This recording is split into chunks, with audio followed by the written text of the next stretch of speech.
which is one, perform a habit scorecard. And A I'll what? be perform a habit scorecard. Okay.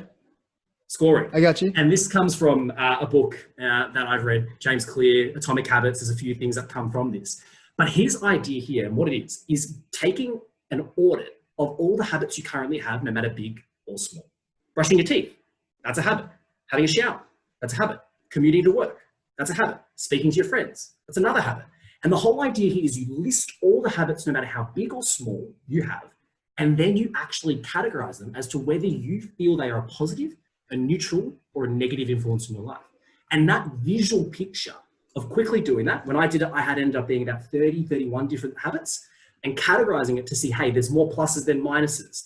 There's less of this, there's less of that. Becomes really, really interesting moving forward to actually do it, and categorizing it according to those identities of whether it's wealth, whether it's to do with money, whether it's to do with other things, becomes a really tangible thing that you can do.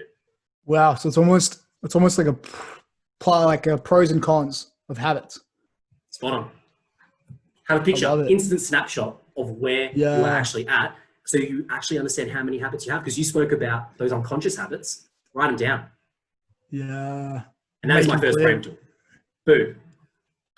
I like it. I like it a lot. It's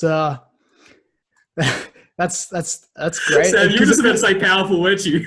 I was about to say powerful, but we're refraining from saying powerful as often as I usually say powerful, because it doesn't become powerful if you overuse powerful, apparently, which is not powerful. That's great. It's a great way of visualizing it, which I'd never really thought of before. And so you actually went out and wrote them all out by hand.